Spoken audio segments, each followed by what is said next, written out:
Good evening, everyone, and welcome to the next Catributor podcast. It's again just Jedi and myself, but we've got some stuff to talk about, I suppose. Indeed. We did try. I think we asked, 3 people? And it was a combination of not hearing back in time and people being busy doing other things and such forth. So, yeah, it's just been a bit unlucky this week. But, yeah, we tried. People will go having a real life that doesn't revolve around World of Warships, which is just weird. Yes. Strange, very strange.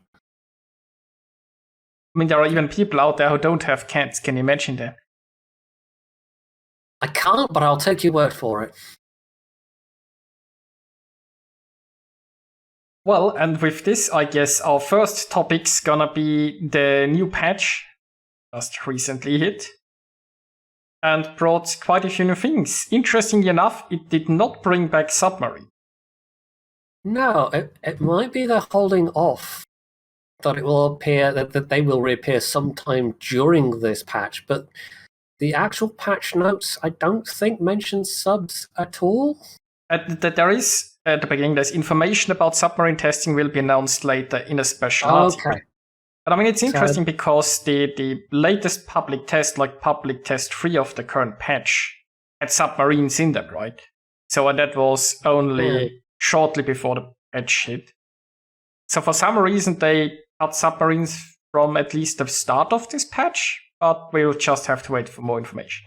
I mean, no subs are good subs, right?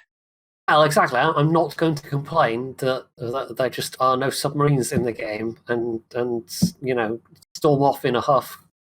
Because obviously, I've been waiting for submarines with bated breath. They even finally removed them from my port, so... Yeah, I noticed that as well. So there is that. Now, the biggest question I have is, should I have hope that somebody realized subs are not going to work and they'll try to figure something out? Or is it just technically... Well, I mean, we'll have to wait for a late article, but... do you think there is hope? Or is it all just an illusion? Don't know. We'll see. I hope that they will be sensible enough to not put them back in if they've decided that, if they manage to reach the conclusion that so many other people have reached that they just don't fit the game very well. But I don't know.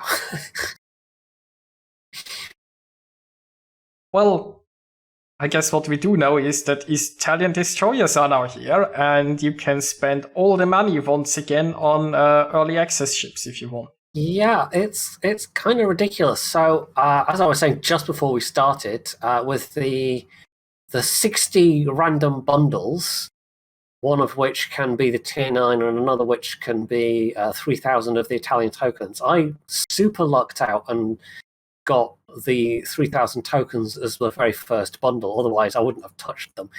But in addition to the 60,000 doubloons that you can spend on that, you can also... at the bottom of the chain, where you spent oil tokens to get up to the tier 8 and a bunch of the permacamos, you can then spend an additional 20,000 doubloons for the tier 10. So if you really want to, you can spend a total of 80,000 doubloons on a line of tech tree ships. Sounds enticing.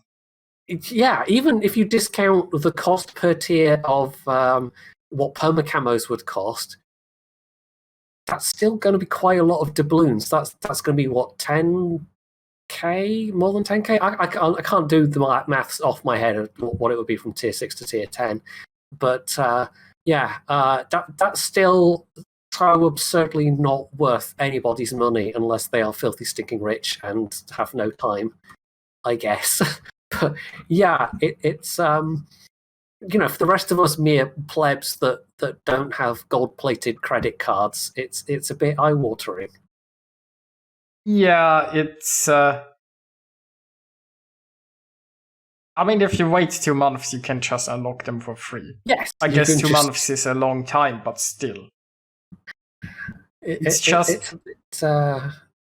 can buy yourselves a few good games for that amount of money. That's got to be, like, over £200? Maybe not quite £200. Hang on, what is... I think we're going to have to go to any amount of doubloons, because the maximum thing is 50,000. The maximum package, so...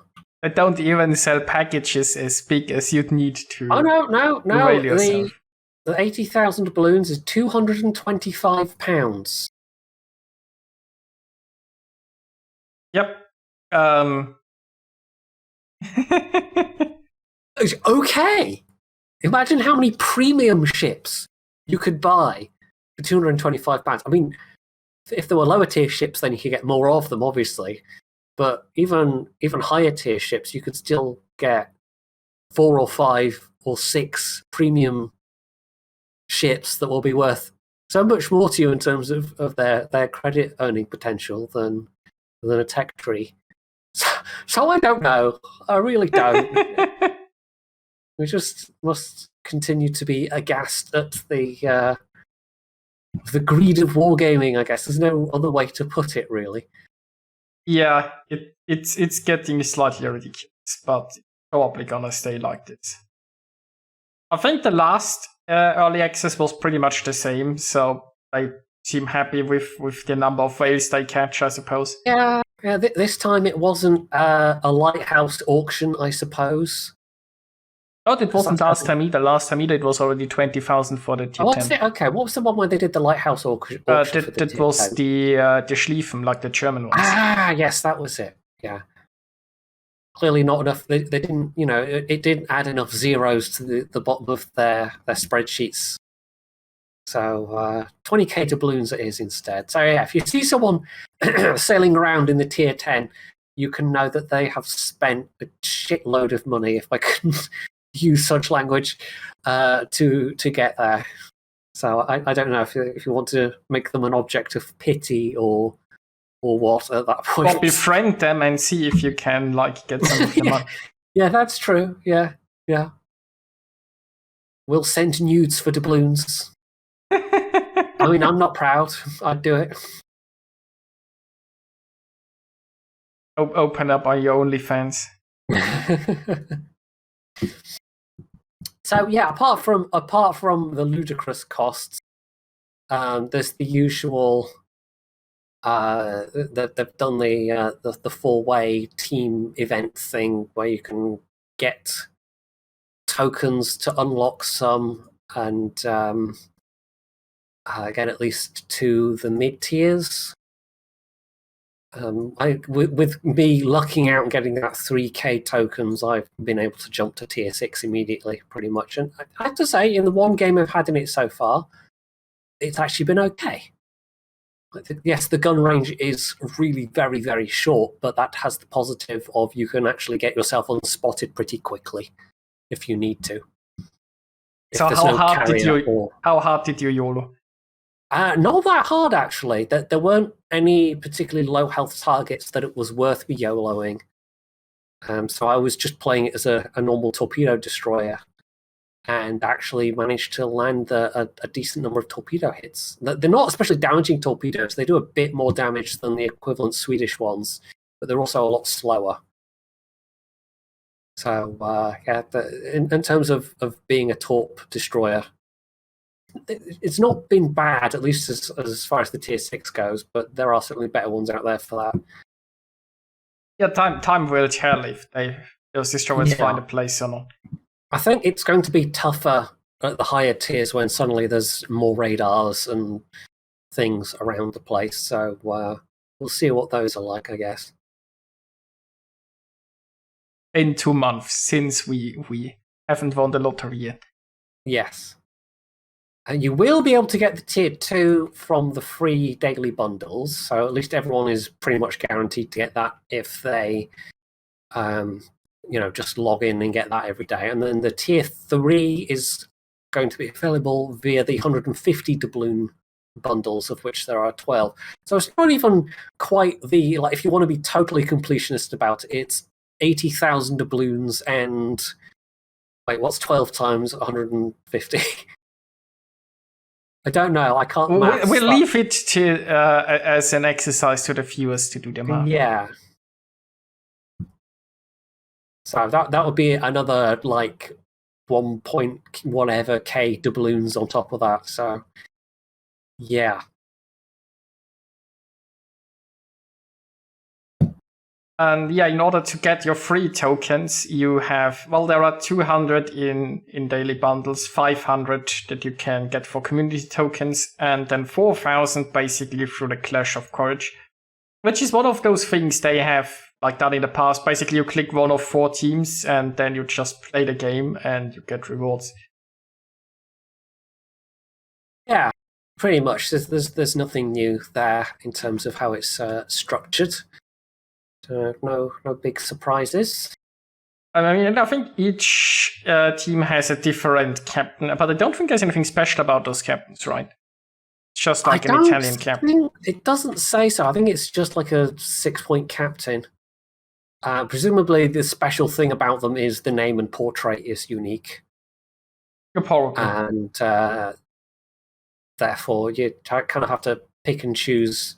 Like previously, it's just been, you get a unique patch, and that'll be the case this time as well. And you will get the chance to change teams, so you can like grind out one captain and then switch teams and try and get another captain. So in terms of getting some starter captains, it's not a bad way of doing it, and you pretty much just have to play the game. You don't have to like get X number of torpedo hits in this nation's ships or anything like that. So they're easy just to have and play in the background kind of thing. Yeah, and like each week you're probably gonna have a different team, and in the end you hopefully have all 4 captains. So you have some at least 6-point captains, because I mean Italians are new. Well, relatively new. And really the only ships that you would be able to train up your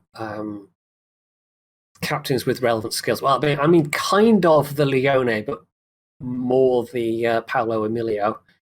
Although, of course, these days, and since the captain rework, we can be positive about it in the case that you can actually get one of your cruisers or your battleships that are a premium and train up a captain in that to the required number of points. And you'll still have to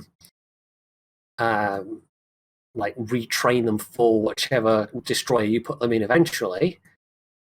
If you don't get them in time, I guess, or do you have to? No, I think you will have to retrain them, because at the moment they count as preview ships, so you can put any captain in them. But you then have to pay to retrain them for that ship if they're sat in there and they weren't already trained for it, I believe. I don't think it automatically retrains for that ship. No, you gotta. You have to pay. That would be a bit too generous, clearly. But yeah, you can get 4 6-pointers for probably your for the new line, so you have a few captains, or if you want to keep them in port, I suppose. So yeah, overall, I think they're not going to be for everyone, but the event aside, they do seem like something a bit different, and they seem reasonably interesting. But they're definitely more of a niche line with how short the gun ranges are. By far the shortest gun ranges of any destroyers in the game, especially once you get to the higher tiers. Yeah, I'm very curious how the higher tiers are going to perform, but as we've mentioned, it's probably going to be like 2 months until we can try them down. Yeah, I don't somehow feel like whaling for several tens of thousands of doubloons, like over £100 at least, in order to get to the tier 10. Somehow the thought doesn't appeal. There's other things, more useful things, that I would rather spend the money on. Very true. But what has been released now are finally Pan-Asian cruisers, so I haven't started grinding on them yet. But we can now unlock, obviously, regularly the higher tiers. So the highest I've played is the tier 7 myself. Yeah, that's as far as you could get with the free tokens in the last event without paying anything. So yeah, I'm the same. I'm also at the Shumfon. and it's pretty decent in Narai. I can say that much. I've not played it too many random battles in it though, just because it is pretty much a weaker. Well, it's weaker than both the Flint and the Atlanta, really. Yeah, although I mean it has more range than the Flint. Yeah, I mean you gotta get some use out of the deep water torps. Otherwise, you're just mm-hmm. And that's the torp range is at least decent. Yeah, I think you can actually stealth torp with that. What, 10.5? I think so. Well, it'd be tricky to do, but you could do it. Yeah, 10.5. Your best concealment is 9 point something. It's slightly worse than the Atlanta. 9.3. So you could probably pull that off, but it would be like, that's what, 1,200 meters? Which sounds like a lot until you're actually trying to wiggle around within 1,200 meters in a cruiser and not get spotted. Yeah, theoretically possible, but probably hard to pull off. Well, I mean, the thing is, you can then smoke, right? Once you get close enough, you start slowing down, you smoke up, and then you torp and pew-pew a bit. Yeah. People do tend to get more wary when there's smoke screens around, though, in terms of torpedoes, in my experience. True. It has the potential to do that. I haven't really played any of the higher tier ones at all. It'll be a while before I get the Harbin. I don't think I'm going to be grinding this line as an especial priority, to be honest. Yeah, the Ramat I found at tier 6 to be actually kind of reasonably fun to play. I mean, I'm a fan of the Atlanta, so the question is, do I get something like that that's playable at higher tiers or not? Maybe I'll... Yeah. I mean, I could free experience the line. I have enough lying around. Yeah, I'll look at other people's experience and decide how much I want to prioritize this, or if I just want to skip through it and enjoy the higher tiers. And none of them are. They're all very squashy ships. Yeah, but I'm no stranger to them. They're all highly situational ships in terms of needing cover, but when you can at least sometimes create your own cover, that is quite a useful characteristic. Well, you'll have to report back then if you do. In subsequent podcasts, you'll have to see what your experience is. Definitely.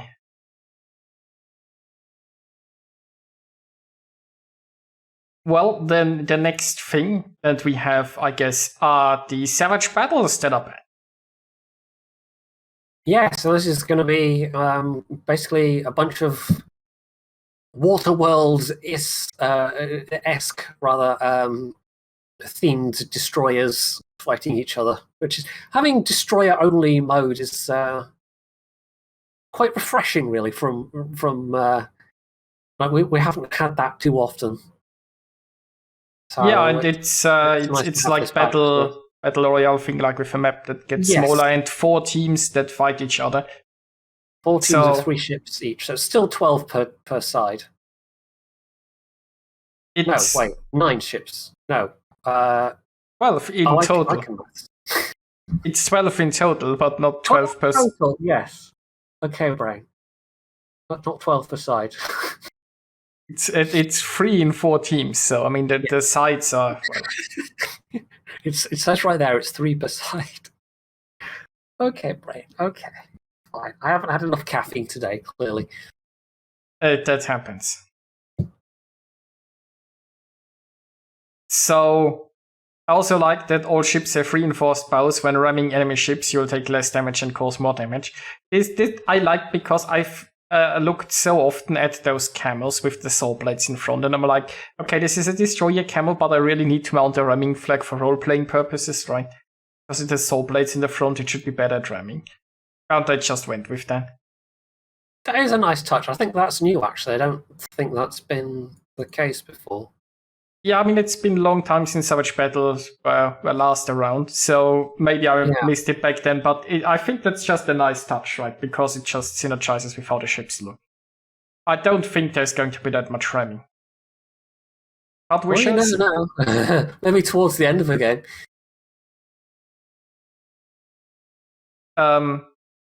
There are unfortunately not great rewards for this. So basically, all you get from Savage Battle, I think, are I mean, you get some nice-looking achievements, I suppose, that give you nothing, and then you can get community tokens based on weekly missions, and that's it.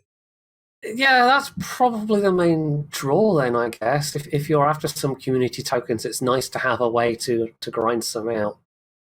But it's not that many tokens, I suppose, with weekly missions. There Which is, though, what I have to say is there is like a contest, right? There is Hall of Fame. So you can, in the website, you can participate with this thing, right? And then you can basically win, well, the first prize is a Benham, but you basically, you need to play a lot and hope that you win the contest. There is one for quality and one for quantity. So you can either, basically, quality means like your best battle counts and quantity means all of your battles count. And you can see if you win in a category. But, I would have what would have been really nice, I think, for the mode is if you could, earn yourself one of the special camos, because obviously with a mode like this, there's gonna be a lot of special camos. Yeah. They're not even really camos. They're sort of halfway between camos and skins. They're camos, but with bits bolted on, as opposed to sometimes the skins are a lot more involved in how the ship has changed. But they don't change the ship that much, apart from some bits bolted on the front and some. Is there even any extra greebles aside from that? I'm just looking at the pictures now. It looks more camo than skin. But I suppose technically it's a skin because it has got some additions. Yeah, I mean, you have saw blades in the front. So I feel like it would have been nice if you could maybe get one camo for free or so if you grinded it.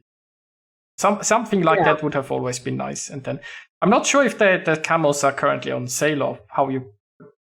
I mean, usually Wargaming likes to sell their camos if they have special things like that. I haven't checked if any of those are purchasable right now. Would make a certain amount of sense. There is one other nice thing potentially in that, you have to have a certain account level, I think, to play. But the commanders are all 21-point commanders. So if you are running low on Elite Commander XP, you'll be able to grind some out in this mode as well. True. Which you can then transfer over to your other captains that might be in need of it. I seem to perpetually be in need of Elite Commander XP. True. I don't seem to have enough of it. I sometimes see people streaming or making videos or whatever, and they've got 500,000, 1 million Elite Commander XP. And I'm just like, how? Do you just never ever use it? Do you just grind out each of your captains individually without ever touching it? I mean, I have, I think, a few million elite. I mean, you need, I think, over 2 million to get one to. You need over 2 million to get one to 21. Well, I mean, I've before we went to 21 points, I had basically everywhere 19 pointers, and then I've pushed some to 21 since then. I didn't have enough for all of them when it was released, but I've accumulated more elite XP. And I usually have enough left over that if there is a new ship coming out or I need a Spanish 21 pointer, I can get one. Full Amazing Canarius experience. Yes. It wasn't worth getting a 21 point, but I now have a Spanish captain for future Spanish ships that I might actually enjoy playing, I guess. True.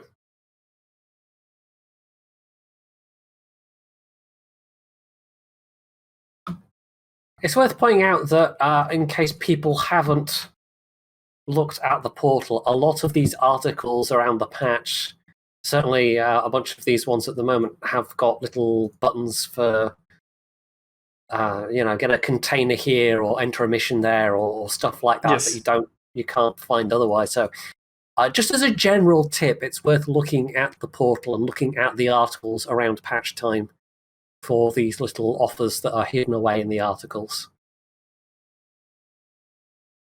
So just as a little, general point of information. If you're bored, you can click through all articles and look at shiny buttons that say participate.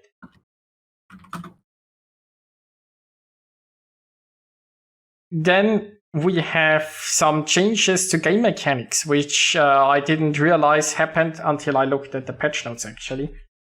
So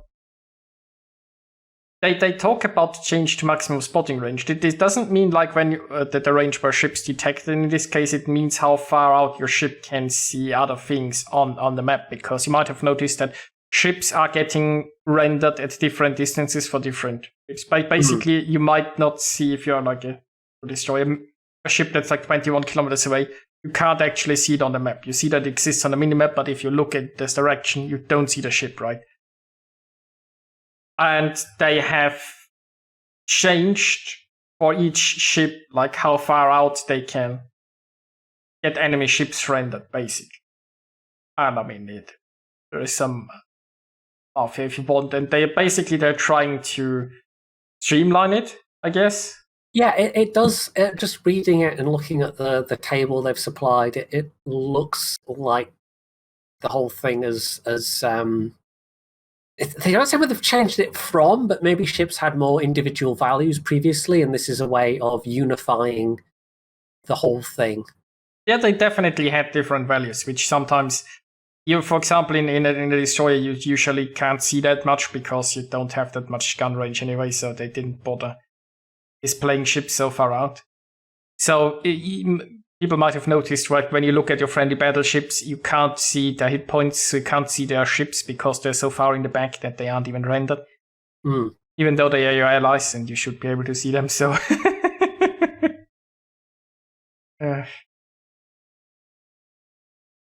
So yeah, I don't think it's gonna change an awful lot in terms of gameplay, but an interesting for practical change. Purposes, no, I don't think it'll change anything. I mean, the base for tier 1 starts at 15 and then it goes just over double by the time you get to tier 10 at 35. And that's just the base, I think, the minimum. Anyway, for most people, this isn't going to particularly matter or make a difference that you will particularly notice, I suspect. I mean, I wonder if there were problems with people like, I don't know, taking a battleship and then launching the range plane and mounting the range module, and then they couldn't even see as far as they could shoot. Maybe. It's possible. I mean, you get things like... I think Musashi's the famous example, range module Musashi plus spotter plane. Or I think you can do the same with the Yamato as well. Yeah, it's truly the way to go, right? Yeah.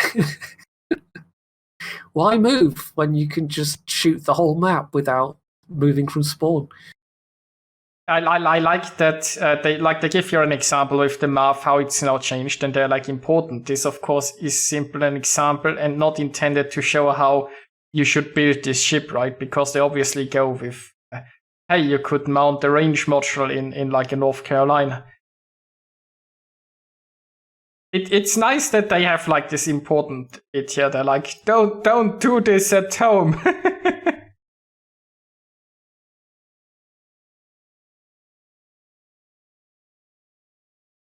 We have more visual effects improvements.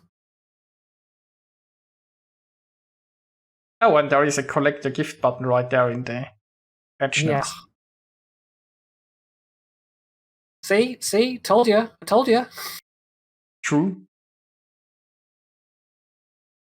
So yeah, we have new visual effects or improvements for firing guns, depth charges, local weather effects for hotspots. So they mean the storms and the ice hail. Aircraft explosions on deck when aircraft carriers are destroyed. I'll have to look out for that one. I'll have to hunt me down some aircraft carriers just for the purposes of seeing the new effect, of course. Obviously. Yeah, for no other reason. Apparently getting a super container has a new effect. Oh yeah, I actually got one. It was right, okay. slightly shiny. What did it? Oh, okay. It's now I think shiny. there's just like a sound or so and a bit of a visual effect. If you I thought like, this seems new, but until you mentioned it right now, I didn't actually consciously realize that this might have come in the patch.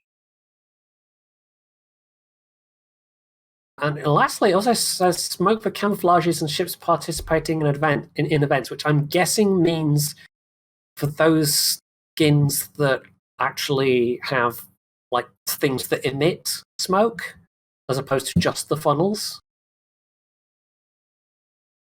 Aren't there ones in like Sunray and whatever that kind of breathe fire out the front, or they breathe smoke out the front, or something? Yeah. I can't remember. Yeah. Like the space camels have like a shiny sort of smoke. Yeah. With like effects in them, and it might mean things like for things like that as well. Yeah, the skins that modify the smoke effects, even just the funnel smoke effects. And the anime, well, they have more like comic-like smoke. The anime ships. So there are a few different smokes in the game, like coming from the smokestacks, right? And then there is like the Bismarck, where there's just green smoke oozing all over.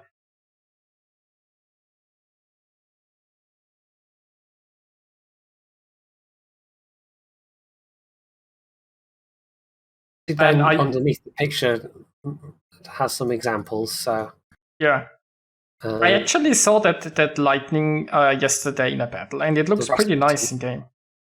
Yeah. Yeah, the lightning effect is not bad. I mean, for video game lightning, it's fine. I was missing sort of the thunder, right? Like there was this storm and there was lightning everywhere, but I was missing like sort of thunder, I think. Yeah. So room for improvement, but looks good. I've added. Where are we? They've removed the toggle for soft particles because apparently it's not affecting anyone's performance anymore. So that's just enabled by default. And also, there is a new SSAO. That's screen space ambient occlusion, I want to say. So that's actually been added as a thing, which I didn't even realize. I'm going to have to find out why that is. I've actually got the client open right now. So I presume that's going to be one that is a bit more demanding and that will make the game look even shinier. Possibly. I'm trying to find where that's hiding now.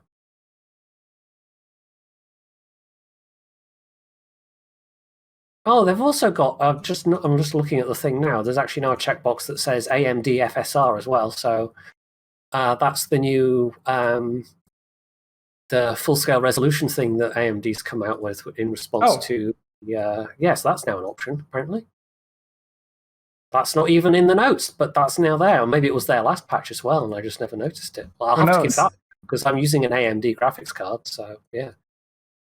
Oh, I haven't checked. Have they reset the sound settings again? I hope not. I mean, probably not, except for you. Everyone else's will be fine, but yours they'll have reset.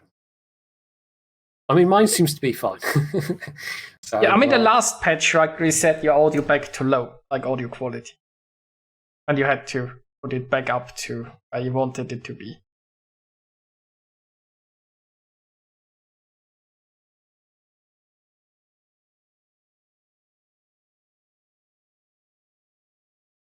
Well, in other news, in the armory, there are now 6 years of Warships containers. So if you missed like part of the collection, I suppose, from the last anniversary, you can now fill up your collection. Nice to have them appear. I mean, for those people that missed the thing. Yeah, it's always like you said, if you like miss the collection because you didn't have enough time to play, and then it's just sitting there staring at you, and you can't do anything about it. They also know the Dragon Ship permanent camouflage for Ragnar has been added for ranked tokens, and I think that's one of the ones we were looking at last week, if I remember correctly. Possibly. I mean, we were looking at camos and wondering how they'd appear. Yeah, because there wasn't that much information about it.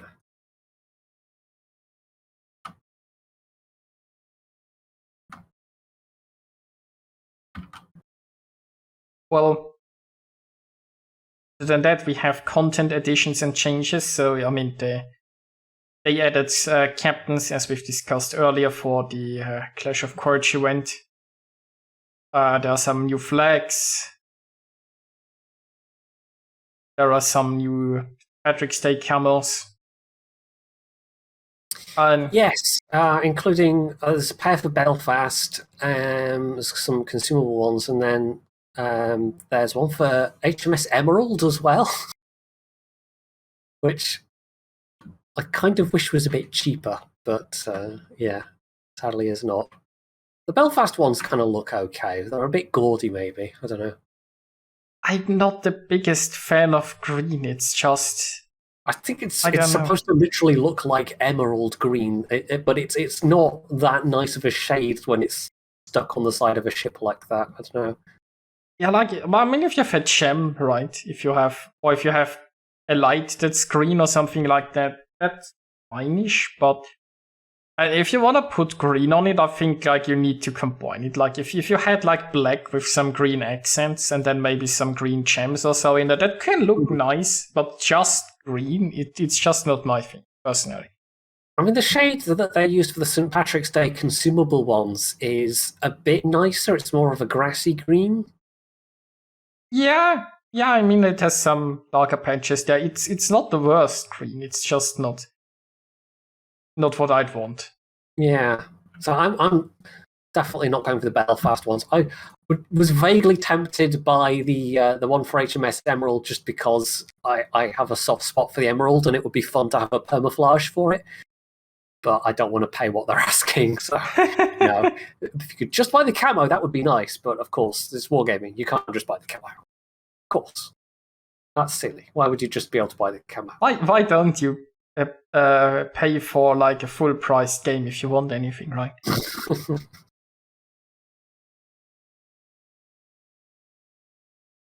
Yeah, it's it's 6,350 doubloons. It's a 14-point, utterly ridiculous-looking commander, and permaflage for the camo, for permaflage for the emerald, rather. Which is not a bad one. I think it looks okay. It's not nearly as gaudy looking as that green and gold combo for the Belfasts. But the problem is it's an emerald. Yeah, well, yeah, but I kind of like the emerald. I'm weird. I know, I'm weird. I would buy it if I could just get the camo alone.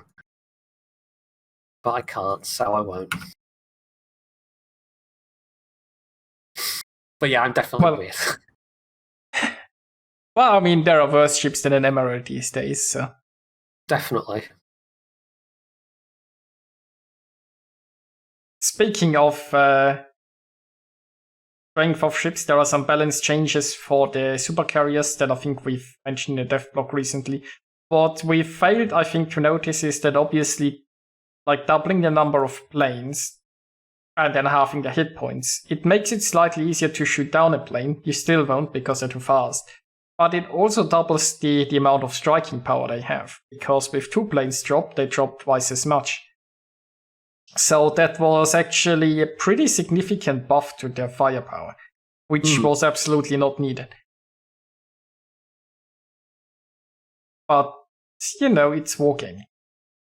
And those are carriers. They just weren't overpowered enough. I mean, like a Nakimov was still scarier than the supercarriers, so I guess they had to ramp up the scariness.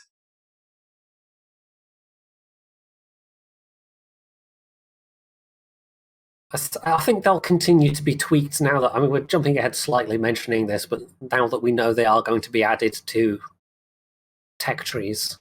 Oh, yes. I don't think they'll be in their final forms yet. I mean, there is still a patch left to balance them before. Yeah. Alive. Actually, also to jump back a bit, I'm just looking at this other article that's all about that's just the St. Patrick's Day stuff, the Legendary Naval Commander one, which again has a bunch of buttons that you can click to participate in things, but that actually down the bottom mentions that the Waterworld camos in the game are actually discounted at the moment. You can buy them on the ships directly if you don't have them already. So a 20% discount for the tier 10s and a 30% discount for Benham and Hill. Oh, there are so many unlock buttons in this whole article. Yes, yeah, this one really does have a lot. So, yeah, I still think it would have been nice if you could earn like one of them for free or discounted by playing the mode.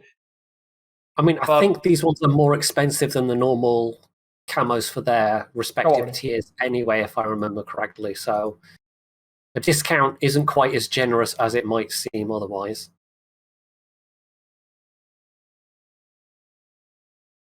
I'm wondering if there's one of these where I don't have it already, we're going to see what the actual cost is.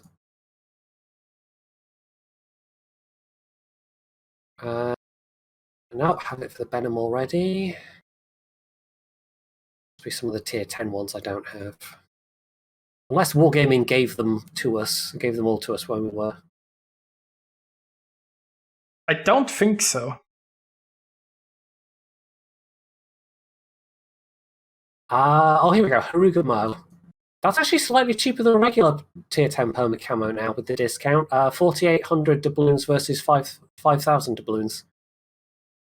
So you could get yourself a tier 10 permit camo on a destroyer for slightly less than the normal price of a tier 10 permit camo.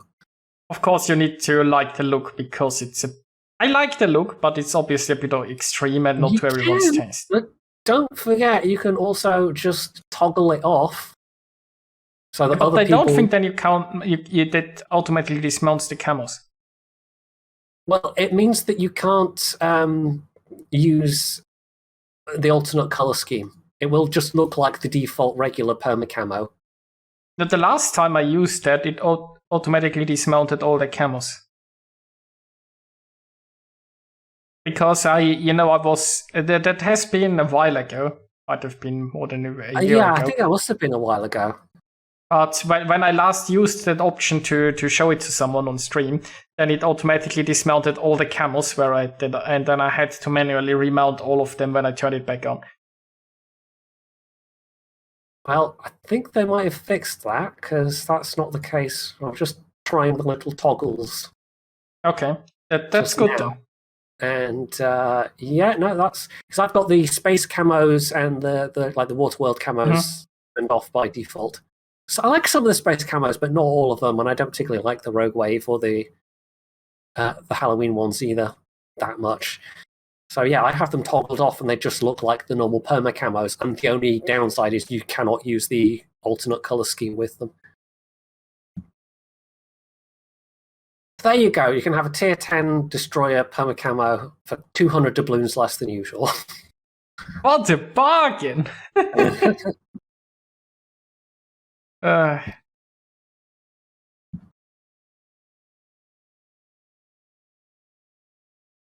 think the only other thing in that article is the 6 years of World of Warships container, which we mentioned in the main article, so that's fine. There's some other changes and improvements. I think nothing too. Yeah, let's have a quick look through that. I mean, just the very top one's a nice quality of life thing. You can research several consecutive ships with a single action. So if you just go to the tier 10 and say you want to unlock that without having individually unlocked every previous ship with free XP, or just do it all at the same time. Yeah, I mean that's basically for people who probably just want the research bureau resets. Which is good because like the whole research bureau could have so many quality of life improvements. I guess that's one. Yeah. Various bug fixes, audio fixes, correct voiceover messages for a couple of ships, minor fixes to various ships, including Mikasa. Interesting. I haven't touched a Mikasa in many years. It used to be a fun ship back when there were still people playing Tier 2. Yeah, it's mostly bots these days.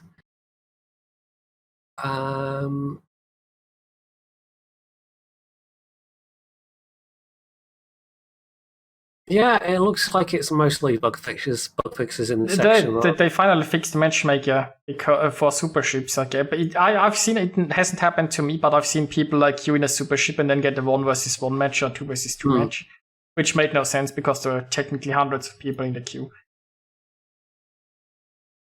Probably the most important thing that's mentioned there, and we'll get onto this, is that second from last, it says the frequency changed from 2 ticks to 1 for checking gun firing readiness when using sequential fire mode. We will cover that in detail momentarily. Yes, so basically you can now play Forest German without hurting your fingers. So yeah, some additions. I don't think we've had any real balance changes noted apart from Superships. Yeah, no, only the Superships. Yeah, just the Superships, really.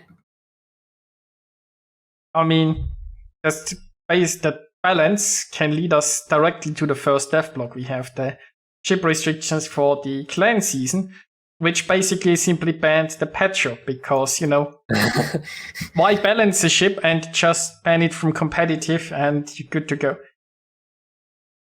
It's so balanced, obviously, that they had to then ban it.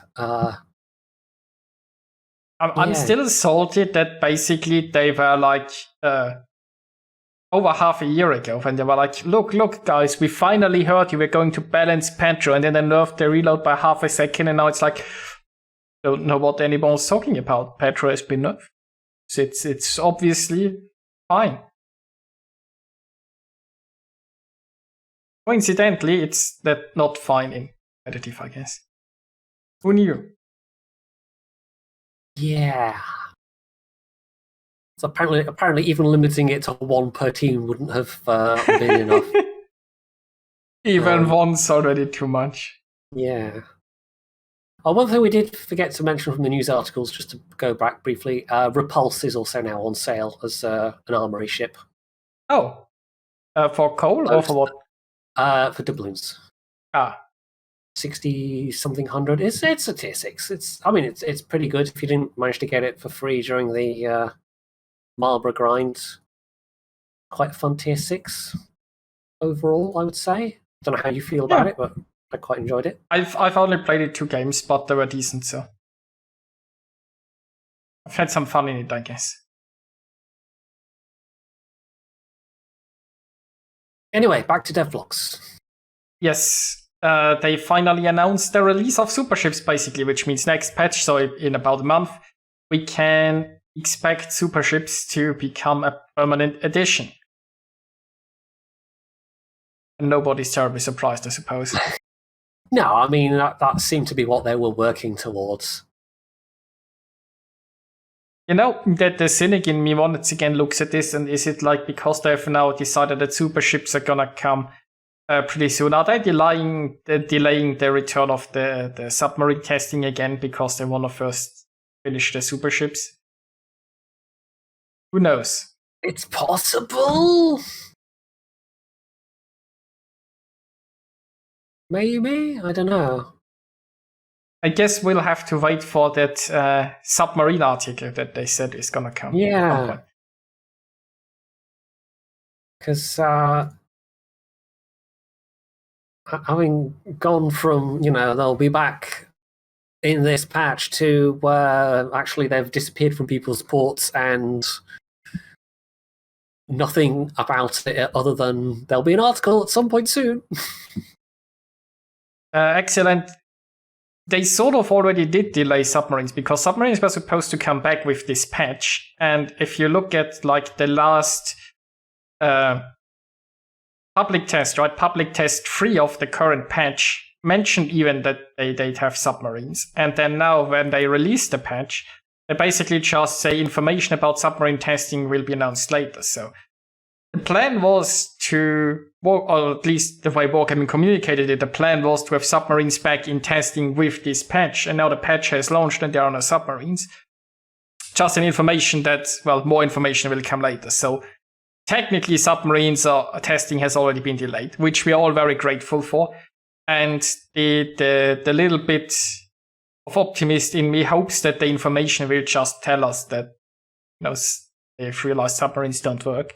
The realist in me looks like this and be like, okay, maybe they want to finish up some super ship testing before subs are back. We'll see. We'll see. Which brings us back to super ships, and they have now announced how they're going to be accessed. Which, I mentioned, I think, earlier at some point, that basically once you get the tier 10, you have access to the super ship. Yeah, it's going to be a kind of, side grade, effectively, from the tier 10s. I do wonder if they'll keep the current feature where they just don't earn any credits. There is more on this in the article, I guess. So basically we see the purchase cost of super ships. So 57 million for a battleship, while a destroyer only sets you back 45 million, so super bargain for a super destroyer. They said we would like to avoid overpopulation, so you assign them a higher purchasing cost. What they'd like to is have a bigger credit sink, I guess. First, though. That really only works at first. Yeah, like it's the economy that's... So it's gonna temporarily suck a bunch of credits out the game, but it's I don't know what they have in mind for this to do in the long term.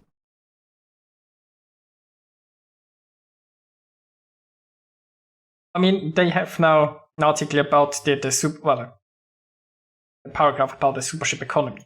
They say one of the most important aspects to consider when adding superships to the tech tree is the economy, in the post-battle income and maintenance cost. Over many years, game's economy has in a sense accelerated due to many bonuses, making it easier to earn credits. And when it comes to superships, they decided to change the approach to prevent them from becoming too popular. So basically, the credit they make is similar to the 10 ships, but they have higher costs. So, you earn less, right? Basically, they make the same amount of credits for their performance, but they pay more for their services. So, in essence, you get less credit. And the permanent camouflages in superships will not reduce the servicing costs. Like, I think the servicing cost is currently, 50% reduced on a tier 10 camo? Something like that, yeah.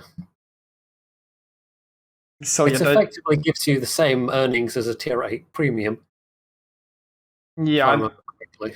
They are trying to make super ships not very profitable in order to get people to play them only on occasion, I guess. It's almost it's minus 50%. It's almost they're trying to do move towards economically what World of Tanks does. Like, even with a premium account, it's still possible to only just about break even with your tier 10s. Like, a lot of credits get sucked out of the game by the high tiers, and that kind of isn't that much the case with World of Warships. So this might be their thinking then. Has World of Tanks introduced tier 10 premiums by now? No, that's one thing they haven't done. Warships has already crossed that line.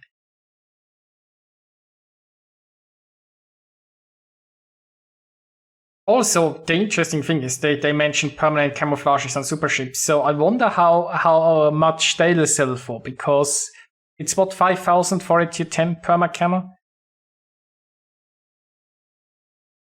Isn't it 6? I can't remember. No, it's 5. I think 6 is for special camos like space. 5. Yeah, it is 5. Some of them are as much as 8. Those tend to be the skins. Like the space ones are usually 8K.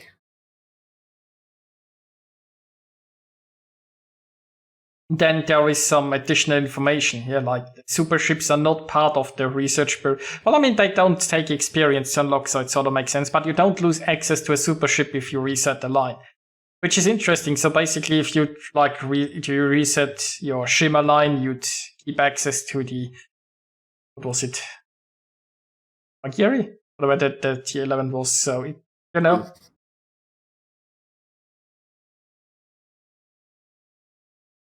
Branches setting won't have access to a superships. Once you gain access, you will keep it even if you reset.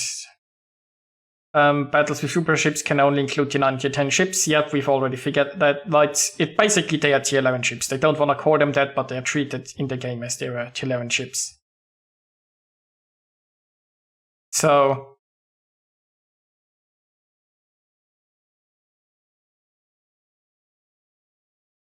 battles with only superships are also possible. Well, we'll see if they are popular for that. But basically, yeah, the game treats them exactly as they were like tier 11. Without calling them tier 11. A bit. Like, it would be quite a restricted ship set in that case, wouldn't it? Like, it wouldn't have that many kinds of ships seeing each other. So that would be a bit interesting. Super ship only battle.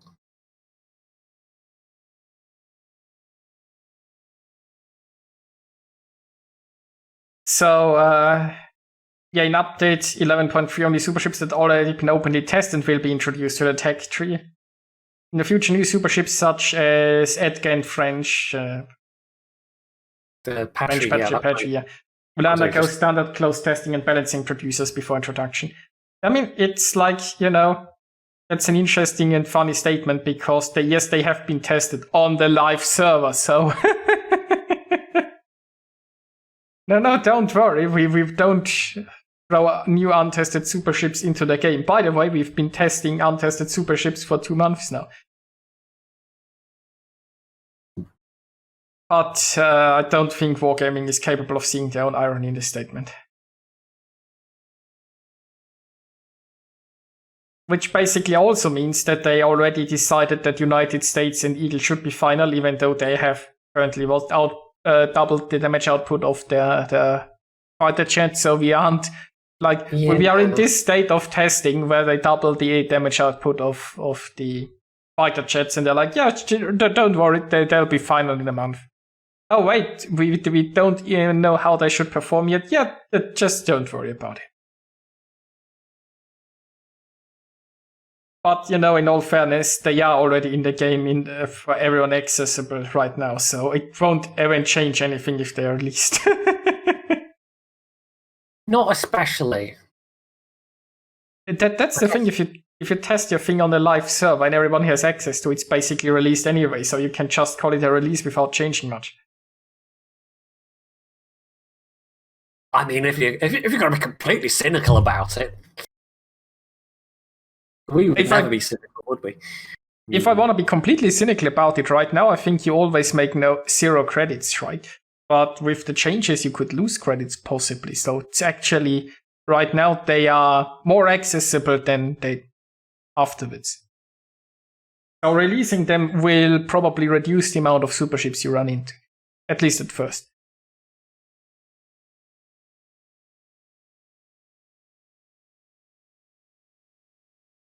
I guess we'll see what the future holds for that. We certainly will. Probably you need to get Audacious to get Eagle. Yeah, that's what free experience is for, didn't you know? Wargaming will happily also accept a credit card if, just need to go through that fast. Speaking of fast, it's the perfect segue to the next topic, the bug fixes and known technical issues. Because fast is not what happens if you try to log into this game. Yes. It's been something that's been notably increasing over the last year or more. Yeah, It's been a little while anyway. And especially during the last month, the average startup loading time has decreased from 42 to 21 seconds. So basically with the hotfix, I assume they did have a hotfix there last month or so.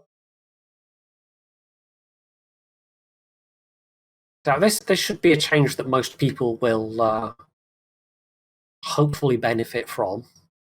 Yeah, on the public test, they say the average load-in time for 90% of the players was brought down to 25 seconds from 80. Not that 25 seconds is particularly quickly these days. Oh, but it's not bad. I mean, It's not. It's the kind of thing where I would, start the game up and go and get myself a glass of water, and then I come back and it's finished loading, sort of thing. So. Yeah, but there are games that start in 5 seconds, right? So the 25 is the amount of time where you can comfortably get up and do something and come back. And it used to be 83 seconds, so that's... Yeah, that's the part that was like... The test client was... went from 83 seconds to 25 seconds. That's quite the reduction. It reminds me in my younger days with the early times of computers, like when also before there were SSDs and such, if you booted up your PC, it just took a while. Yeah. These days, if your PC isn't immediately booted, you're like, what's wrong with it?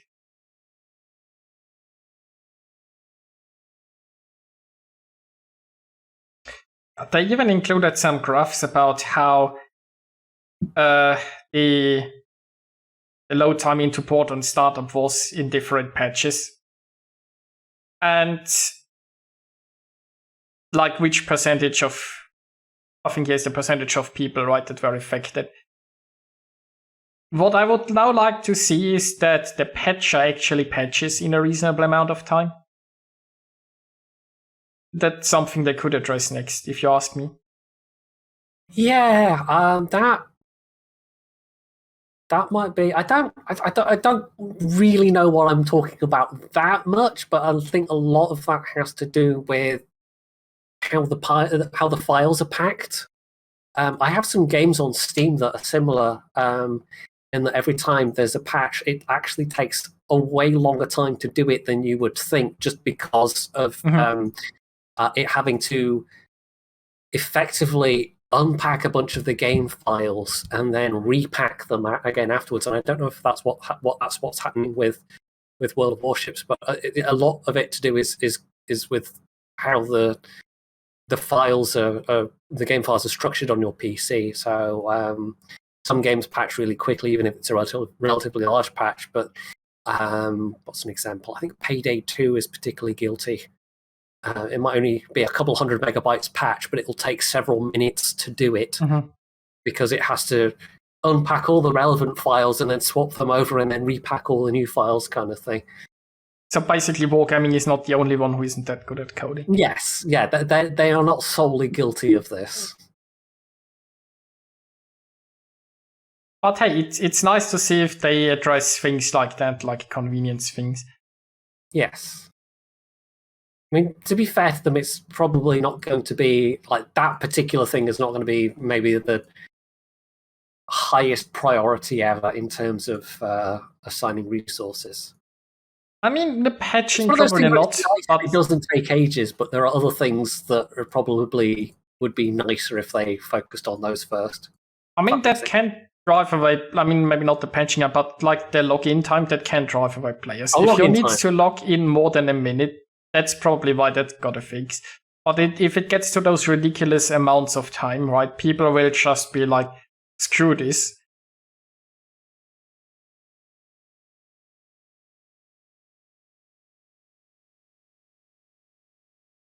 Well, and next, I guess we have the server tick rate issue that we've touched on earlier.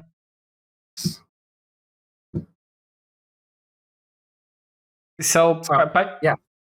No, go ahead. So basically they've now fixed it that if you hold down the mouse button, that will update as fast as if you press the mouse button. So there is no advantage anymore to hammering the mouse button. If you're playing a Forest Sherman, you can now hold the trigger without losing your DPM. Well, I mean, you still lose DPM because it's still not talking with the server as fast as the guns fire, but you don't have a disadvantage over smashing your button anymore.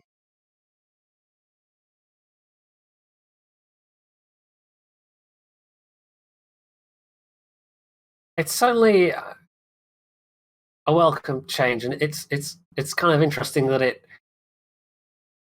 it's taken to the point where we've gotten ships with faster and faster fire rates that Wargaming themselves didn't go, maybe this would be an issue given the base architecture of the game on the server side of things, in terms of how often it's checking certain things. And it's kind of taken players pointing out and going, hey, this is a problem that you keep adding these super fast firing ships, and now the servers kind of can't keep up with it. But they have acknowledged it, and they are working on it, and this is kind of almost it's part of it. They still need to, and as they've acknowledged themselves, that they need to sort of get into the weeds in terms of the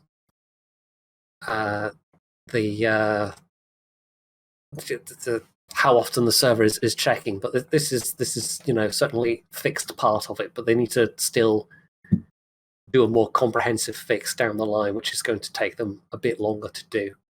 So they said they have a preliminary solution for next patch, probably. So maybe you can actually get your full fire rate on ships with the next patch, but we'll see. I mean, they also haven't said how this fix looks like and if it fixes everything.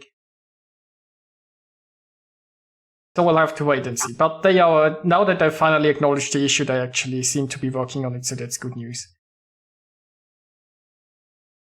And you might not need to buy a new mouse if you play your first Sherman too much, so that's also good news. Like I said to you, like I said to Atam before, if I've been sort of waiting for this before. I don't have the coal at the moment anyway, but like I would want the fix to be in place before I get the Forest Sherman, just because the thought of having to continually click, click, click, click, click, click, like more than once a second kind of thing. That makes my hands cramp just thinking about it.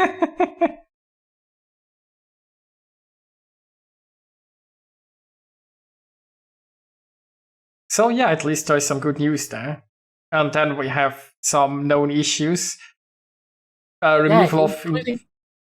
that one there, the removal of camouflage, is that actually... it's nice to see that addressed, because I fired it up after the patch and had to, as it says here, a bunch of messages pop up saying, oh, camouflages have been removed.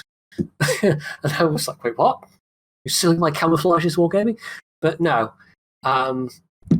They were removing them from the event ships for technical reasons, it says. We don't know what the technical reasons were exactly, but that the ones that are on your regular ships are fine. It would have been nice if they'd had a message come up on screen saying don't worry about it, instead of it being buried away in the dev blog, but here we are. At least no real camouflages were lost in the process. Yes. At least according to them.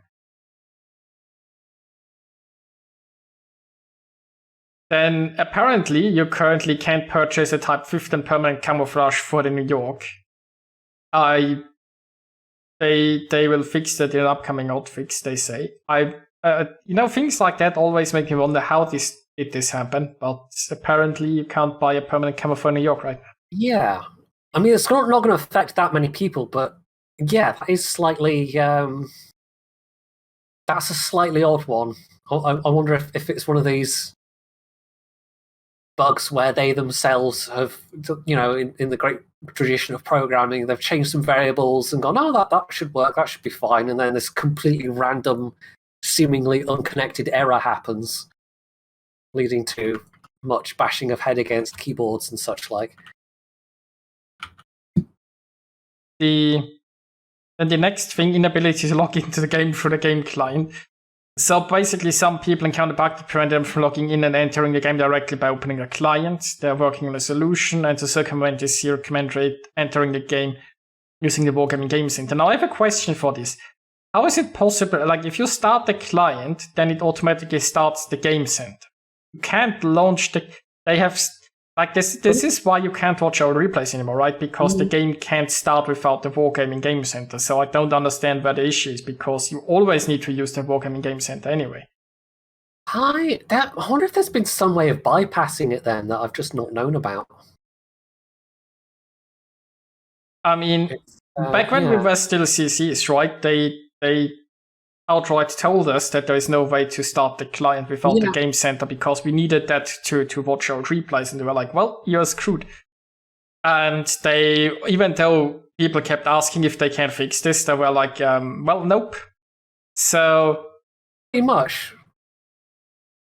Which just only hurt them, really. Yeah.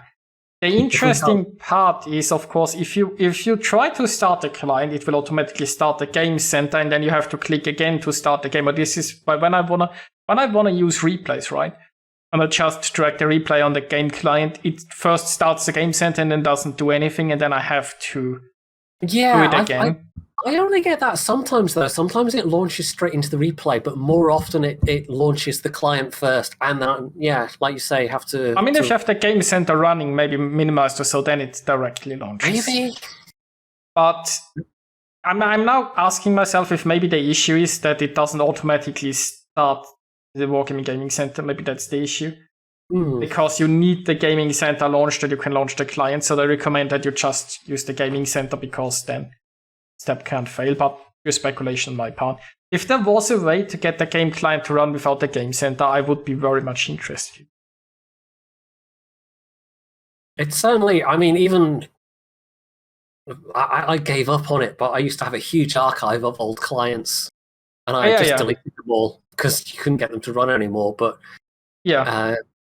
if there was some way of going back to when it, like it was for the longest time, where having the old client meant you could run the old replays no problem. It was a hugely useful thing. Yeah, I used to have like at least 5 old clients always backed up, so that if people sent me replays from an older version, I could always use. You can right now use the previous version still, because that's still in your official Wargaming folder. So you can always use the current version, the previous version, but you can't go back any further.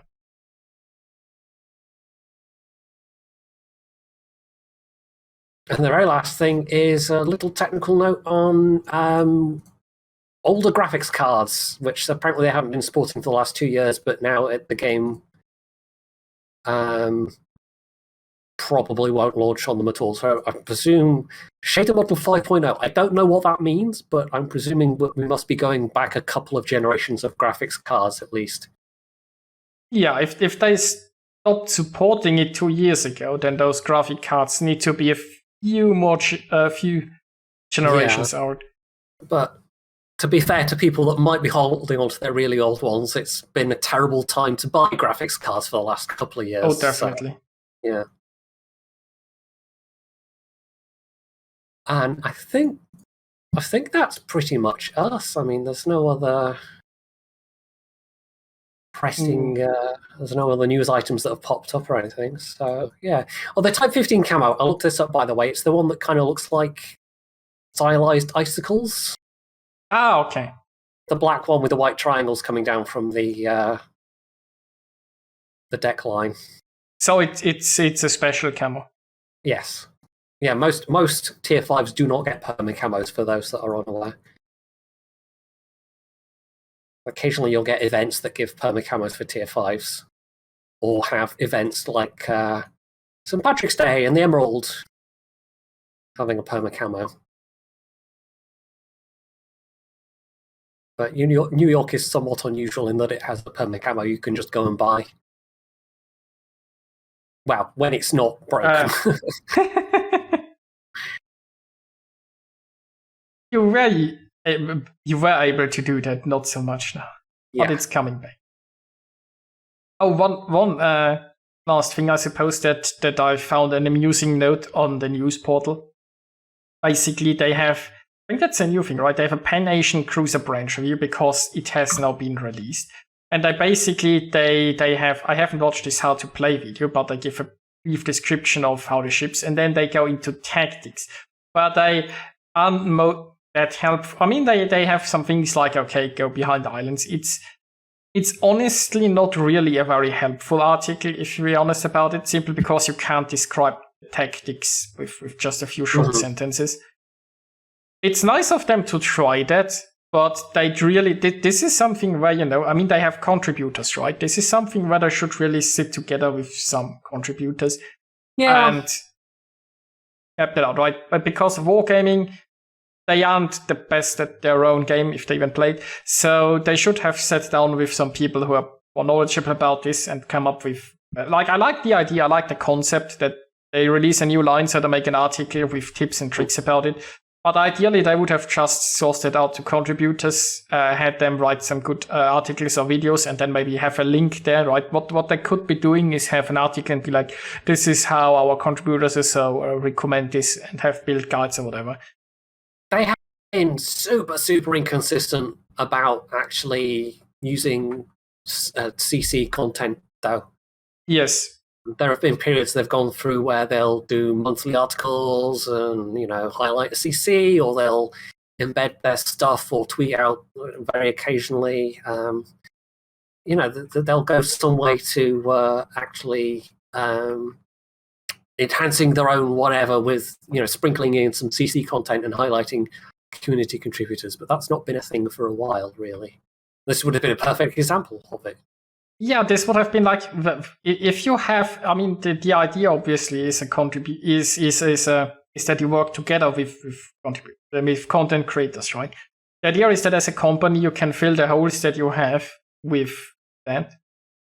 Instead of making a bad video, a bad description how to play a ship because you have no clue, just, outsource this to some people who do have a clue.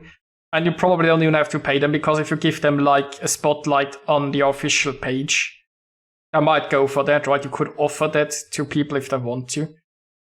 So they're just not using the resources they have very, very efficiently, I'd say.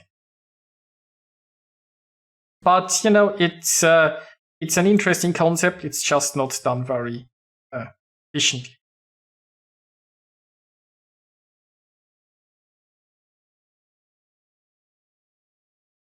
And yes, that's it. Oh, yeah. Hopefully we'll have a guest next week. We'll try. Otherwise, we can always ask our kids to speak up, although... Yeah, just bribe Sam and get him to, Or catnip. We could have a catnip episode. Does Sam like catnip?